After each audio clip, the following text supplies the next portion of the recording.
Magandang araw mga kakutsero. Ito na naman po ang inyong lingkod na si Jigs na magbibigay sa inyo ng giya ngayong araw ng Webes. No? May karera po tayo pero sa PJC. Meron po tayong 7 well-balanced races. At start time po natin ay alas 5:30 ng hapon. Uulitin ko po, itong aking giya ay purely review and analysis ko lamang at walang halong information. I-start na po tayo. Race number 1. Dito po magsisimula ang winner take all. 3-year-old and above maiden race placers. Distance is 1200 meters. May 8 kalahok. First choice ko po rito, numero 3, Thunderstorm, no? Sa akin ni Jeffrey Sarate. Etong si Thunderstorm, ang ganda na tinakbo dulig ko. At bukod doon, na tersero po yan, kina The Best of My Love, no? May 1.13 media po yan sa 1200 meters. Second choice ko na rin po, numero 6, Yacht Bell, no? Sa kay ni Christian Garganta. Ito, tersero din po ito last run. May 1.13 media rin, no? Kaya sa tingin ko, 2-horse race po itong karerang ito. Kaya dito sa race number 1, ang pili ko po, doon ako sa numero 3, Thunderstorm. Panigundo ko naman po, numero 6, Yacht Bell. Sa race number 2, dito po, magsisimula ang pick 6. Tribute race for late Jackie Ervin A. Abreya. Rating based handicap system, class 5, 17 to 41 split. Another 1200 meter distance. We have 8 entries. Dito, first choice ko po rito, yung numero 6, Antonio de la Mugis, no? Pero itong karerang ito, anybody's race po ito, pwedeng magkadihaduhan dito. Medyo pansin ko lang. Marami nag-umento po rito. Pero doon ako sa pinili ko, mas mababa sa laban, although maiksi ang karera. Kaya kailangan nyo magproteksyon, no? Second choice ko po rito, numero 7, Muni Money Man. Nabinigay na po kay Christian Pilapil. Ito, pwedeng iuna, pwedeng isunod. Baka sakali, baka isunod lang, no? At makaantabay kila Moderna, Tatler Story, maglutsahan niya at Malibubel, no? Mapabor kay Muni Money Man, no? Kung magsasama po ako ng pandiado rito, ito talagang mababa na sa laban. Tumatakbo kala Kabum. Numero 8, World Isn't Enough. Mamibilis din po ito. At sa tingin ko, ito po magandang pandiado yan. World Isn't Enough, no? Kaya dito sa race number 2, ang pili ko po dyan. Doon ako sa numero 6, Antonio de la Mugis. Second choice ko po, numero 7, Money Money Man. At isasama ko po pandiado, numero 8, World Isn't Enough. Sa race number 3, dito po magsisimula ang pick 5. Rating based handicap system, class 5, 17 to 41 split. Another 1200 meter distance. Meron po tayong 8 kalahok. First choice ko po, numero 3, Golden Area, no? Sa kay ni Jackie Ramon Raquel, no? Ako feeling ko siya ang mauuna rito, no? At angkop ang distansya sa kanya. At the same time, tinalo na rin naman niya lahat to, ni Golden Area. Sa tingin ko, mukhang nakakalamang po ito. Second choice ko po rito, yung numero 2, Heritage, no? Sa kay ni Jackie R.C. Baldonido. Binigay na po kay R.C. Baldonido. Sa tingin ko, buwaba ng grupo to. Ito yung medyo makakalaban ni Golden Area sa laban na to, no? Although may mga panalo din sa I Love Mati at si May Jopay, pero para sa akin, yung dalawa lang pipiliin ko, yan ang kursunada ko, no? Kaya dito sa race number 3, pili ko po. Doon ako sa numero 3, Golden Area. Panigundo ko naman po, numero 2, Heritage.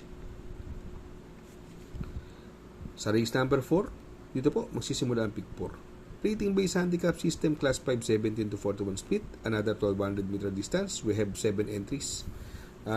Dito po, another anybody's race. Ito, kung mapapansin nyo, lahat to may panalo. Si Push Malak, galing sa panalo yan. Naipanalo dihado ni Jackie D.L. Camanjaro na karaan yan, no? Tapos bagong baba si Watch Bell, Money for Celtics, Bohemia, no? Puro bagong baba. At ang pwede namang mauna si Galloping Ghost, no? At si Push Mailak ang pwedeng humabol. Pero syempre ako, first choice ko po rito, numero 3, Money for Celtics, no? Ito magaling kay Marlon Laloma to, Money for Celtics. Dating diremate, pero lately nung pagdala ni Marlon Laloma, naisusunod niya po yan, no? Second choice ko po rito, yung bagong babang numero 6, Bohemian, no? Sa kay ni Jackie G. Elciego Jr. Ito naman sobrang baba sa laban. Giant Killer po yan, no? Yan po magandang pandiado dyan. Siguro kung magsasama po ako ng pandehado rito, yung tingin ko mauuna, yung numero 7, Galloping Ghost. No? Wag lang malucha ni Push My Luck, sa tingin ko pwede makatawid to Galloping Ghost. Wag lang sana mahulugan uli ng lati ko si Jackie P.A. Gamboa. Nakaraan, natarante. Nahulugan ng lati ko to sana makapagpanalo din yung bata. No? Kaya dito sa race number 4, pili ko po. Doon ako sa numero 3, Money for Celtics. Panigundo ko naman po, numero 6, Bohemian. At isasama ko pong pandehado, numero 7, Galloping Ghost. Sa race number 5, no? Rating based handicap system, class 4, 42 to 56 split. Another 1200 meter distance at another anybody's race. Meron tayo 10 kalahok. First choice ko po, numero 4, Gold Honey, nagbabalik. Sakay ni Jackie BD Polencio. Naku po, meron pong 1.12 medya yan, no? Ang nakalaban po niya si Runway 10, no? Segundo po kay Runway 10 dyan before magbakasyon, Gold Honey, malaking kabayo. Sa tingin ko, may paglalagyan sila rito. May 1.12 medya to sa 1200 meters. Second choice ko po rito, yung bagong babang numero 10, Ruby Bell, sakay ni Jackie Ramon Raquel. Ito, malaki din ang panalo nito, si Ruby Bell. Sa tingin ko ito may makakalaban, no? Tapos siguro magkasama ako ng pandehado rito. Ito si Jasmine nag-umento, ang ganda ng tinakbo nakaraan, king size upset 'yun, pero dito kasi maraming mabilis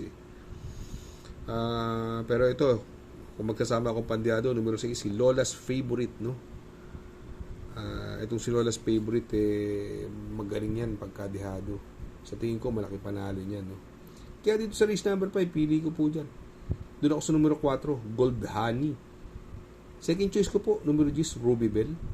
At magsasama po ako ng pandehado, numero 6, Lola's Favorite. Sa race number 6, sa penultimate race, rating based handicap system, class 4, 42 to 56 split. Another 1200 meter distance. At dito may 9 na kalahok. Dito sa kayarang ito, siguro wala na paligoy-ligoy pa. Alam naman natin natakbo kala moral ito, natitimbang pa. Kung di tersero, kwarto, no? Sa mga stakes race. Soloin ko na po yan, numero 6, Tis the Moon, no? Solo ko na po yan, numero 6, Tis the Moon. Sa race number 7, sa last and final race. Rating based handicap system, class 5, 17 to 41 split. Another 1200 meter distance. Dito po, meron po tayo 9 na kalahok. First choice ko po rito, yung bagong babang numero 6, Static, sakay ni Jan Alvin Guse. Ito saksakan ng baba, no? Kaya lang, alamin nyo lang ang koneksyon. Sa tingin ko, medyo lamang. Second choice ko po, yung buwaba rin ng laban numero 9, La Republica. Ito, talking horse kay Jackie Pabs Cabalejo to, La Republica. Wait lang po kayo sa no? Sa koneksyon. Malaki rin panalo dyan. Pero magkasama po ako ng pandehado, yung numero 2, Marengo. Although si Marengo kasi ang medyo mabilis, si Quincy lang, no? Kung mapagbigyan si Marengo rito, sa tingin ko pwedeng tumapos ng karera dahil maiksi lang ang karera. Kaya dito sa race number 7, pili ko po. Doon ako sa numero 6, Static. Panigundo ko naman po, numero 9, La Republica. At isasama ko pong pandehado, numero 2, Marengo. Mega shoutout, no? Mega shoutout sa Tanyong OTB Malabon, kina Sir Boss Oyi, Sir Omeng, Mr. Drake, Boss Jero, Riker, from Sir Orly Tagumpay. Mega shoutout. Mega shoutout din po kay Boss Alan De Guia from Caloocan. Greetings from Sir Manuel De Guia. Mega shoutout. Shoutout nga pala kay Sir Pax ng Barkadahan OTV. Located po siya sa 1139 New Antipolo Street, Corner Vargas. Malapit lang po sa Abad Santos, yung bagong ginawang tulay. Very convenient and attentive po ang mga tao. Pwede po kayong mag-EB at party while betting on racing. Good luck mga kakutsero. Sana po matapat ang ating giya at yung mga nakasunod. Sana po ay magsitama po kayo. Ako yung makikiusap lamang at makikisuyo sa inyo na please like, share, subscribe, and hit the notification bell para update kayo sa aking mga giya. Good luck po and happy racing!